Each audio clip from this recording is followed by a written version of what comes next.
Welcome back to my channel. আপনারা সবাই কেমন আছেন? আশা করি সবাই খুব ভালো আছেন। আমিও খুব ভালো আছি। চলে এলাম নতুন একটা রেসিপি নিয়ে। যদিও এটা নতুন রেসিপি নয়, প্রত্যেকেরই জানা এবং প্রত্যেকেরই প্রিয়। সেটা হলো স্যামইয়ের পায়েস। আমি কিভাবে স্যামইয়ের পায়েস বানাই সেই ভিডিওটাই শেয়ার করেছি। প্রথমে তো দুধ গরম হতে দিলাম। দুধ ছাড়া তো পায়েস তৈরি হবে না। তারপর কড়াই গরম করে তাতে একটু ঘি দিলাম।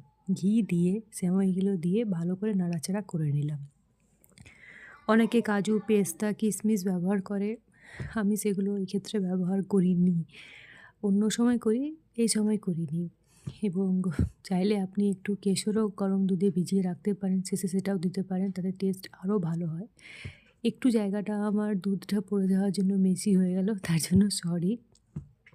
বাট এরপর আমার সেমাইটা ভালো মতন করে নাড়াচাড়া করা হয়ে গেছে, ঘিতে ফ্রাই হয়ে গেছে এবং সুন্দর একটা মিষ্টি গন্ধ বেরোচ্ছিল। তখনই আমি দুধটা ঢেলে দিলাম এবং দুধটা দিয়ে নাড়তে শুরু করলাম।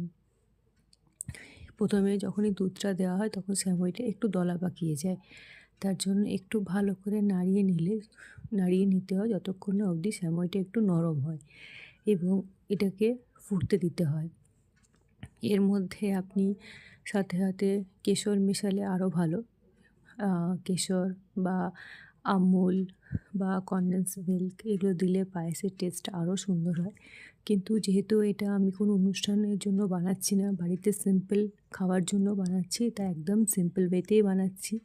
বাড়িতে যা কিছু ছিল সেগুলো নিয়েই বানাচ্ছি, এক্সট্রা কিছু দিচ্ছি না। অন্য সময় আমি একটু কাজু, পেস্তা, কেশর এগুলো অ্যাড করি, যেহেতু পায়েস আমার খুবই ফেভারিট তাই।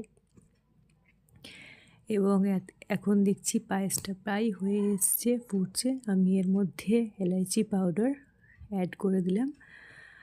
তাতে গন্ধটা খুব সুন্দর ওঠে এবং স্বাদটাও একটু সুন্দর লাগে। এই পাউডারটা আমি অ্যাড করেছি। এটা আপনি ফ্লিপকার্টে পেয়ে যাবেন, চাইলে আমি লিংক দিয়ে দিতে পারি। এবং পরিমাণ মতন চিনি মিশিয়ে দিলাম, তাতে স্বাদটা ভালো লাগবে। চিনি আমি স্পেশালি খুব একটা পছন্দ করি না, কিন্তু শীতকালে নলেন গুড়ের পায়েস খুব ভালো লাগতো, কিন্তু এখন তো আর নলেন গুড়ের পায়েস খাওয়া যাবে না, কারণ শীতকাল পেরিয়ে গেছে, তাই বাধ্য হয়ে চিনি ব্যবহার করতে হচ্ছে। এবং আপনারা কীভাবে পায়েস বানান তার রেসিপিটা অবশ্যই আমার সাথে শেয়ার করবেন। এবং আমার ভিডিও যদি আপনাদের ভালো লেগে থাকে তাহলে অবশ্যই লাইক, শেয়ার এবং সাবস্ক্রাইব করবেন। And thanks for watching.